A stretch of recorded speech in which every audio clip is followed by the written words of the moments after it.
Right breaking news మాజీ MLA Vallabhaneni Vamsi విడుదల మరింత ఆలస్యమవుతోంది.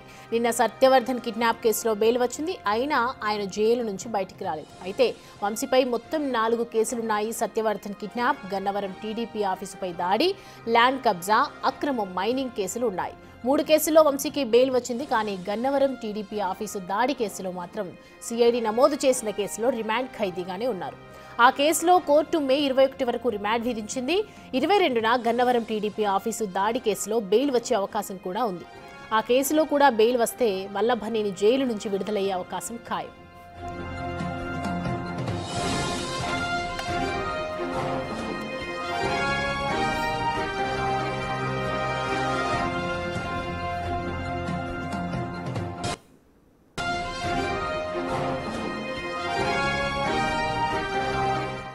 ఈ అంశానికి సంబంధించి పూర్తి డీటెయిల్స్ అందించడానికి మా ప్రతినిధి శివ జాయిన్ అవుతున్నారు లైవ్ లో.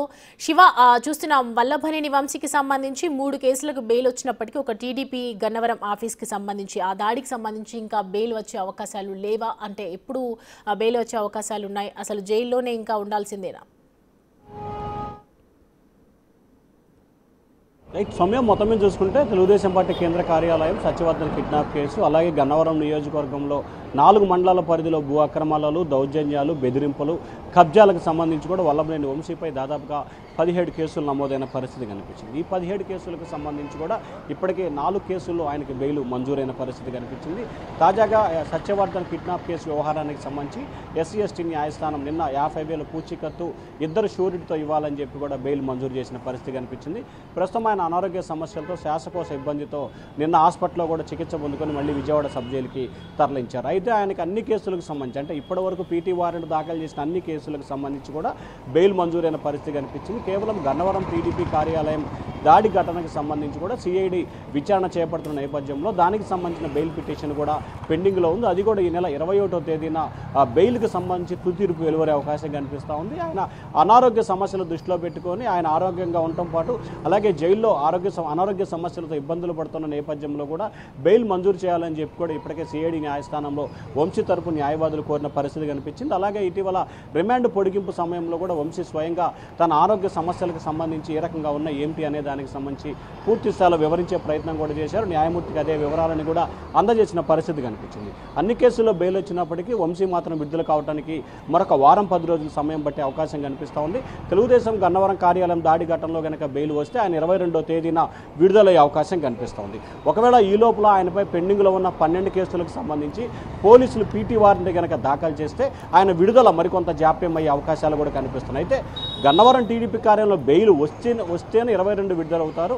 ఒకవేళ బెయిల్ వచ్చినా కానీ తెలుగుదేశం పార్టీ కార్యాలయానికి సంబంధించిన దాంట్లో బెయిల్ వచ్చినప్పటికీ గన్నవరం నియోజకవర్గ పరిధిలో ఆయనపై నమోదైన కేసులు దాదాపుగా 12 ఉన్నాయి. వీటికి సంబంధించి కూడా పోలీసులు పీటీ వారెంట్ దాఖలు చేసి వాటిలో కూడా రిమాండ్ విధిస్తే కనుక ఆ కేసులన్నింటిలో కూడా ఆయన బెయిల్ పొందిపోయి బయటకు రావాల్సిన పరిస్థితి కనిపిస్తోంది.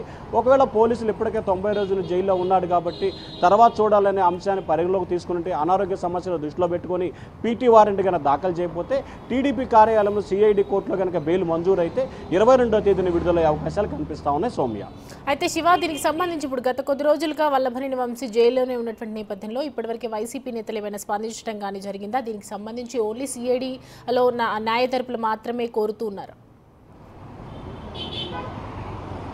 అంటే ప్రధానంగా చూసుకుంటే ఆయన అరెస్ట్ అయ్యి విజయవాడ సబ్ జైల్లో రిమాండ్గా ఉన్న మొదటి 2-3 రోజుల సమయంలోనే వైసీపీ అధినేత జగన్మోహన్ రెడ్డి, ఆ పార్టీకి సంబంధించిన మాజీ ఎమ్మెల్యేలు, మాజీ మంత్రులు రియాక్ట్ అయ్యారు. ఆ తర్వాత 1-2 సందర్భాల్లో కృష్ణా జిల్లా అధ్యక్షుడు పేర్ని నాని సబ్ జైలుకి వెళ్ళి ఆయనతో ములాఖాత్ అయిన పరిస్థితి కనిపించింది. కానీ ఆ తర్వాత వైఎస్ఆర్సీపీ నేతలు ఎవరు కూడా ఈ అంశానికి సంబంధించి స్పందించిన దాఖలాలు ఎక్కడా కూడా కనిపించలేదు.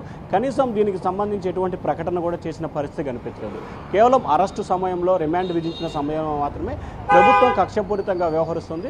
కక్షపూరితంలో భాగంగానే వంశీని కావాలనే టార్గెట్ చేసి ఇబ్బందులు పాలు చేసి అక్రమ కేసులు బనాయించి జైలుకు పంపించిందనే మాత్రమే అరెస్టు సమయంలో ఆరోపణ చేసిన పరిస్థితి కనిపించింది. కానీ ఆ తర్వాత మాత్రం వైఎస్ఆర్సీపీ నేతలు కానీ, కార్యకర్తలు కానీ, లేకపోతే మాజీ సీఎం కానీ ఎవరు కూడా ఈ అంశానికి సంబంధించి స్పందించిన దాఖలాలు అయితే కనిపించట్లేదు. Soumya. Right Shiva, thanks for the updates. అయితే చూస్తున్నాం కదా, మాజీ ఎమ్మెల్యే వల్లభనేని వంశీకి సంబంధించి గత కొద్ది రోజులుగా జైల్లోనే ఉన్నారు. 3 కేసులకు సంబంధించి బెయిల్స్ వచ్చినప్పటికీ కూడా ఒక టీడీపీ గన్నవరం ఆఫీస్కి సంబంధించి దాడి చేసినటువంటి కేసులు మాత్రం ఇంకా బెయిల్ రాలేదు. బెయిల్ వచ్చినప్పటికీ కూడా ఇప్పుడు ఒకవేళ దీనికి సంబంధించి బెయిల్ వస్తే కనుక వల్లభనేని జైలు నుంచి విడుదలయ్యే అవకాశాలు ఎక్కువగా కనిపిస్తూ ఉన్నాయి. మరో వారం 10 రోజులు పట్టొచ్చని చెప్తూ ఉన్నారు.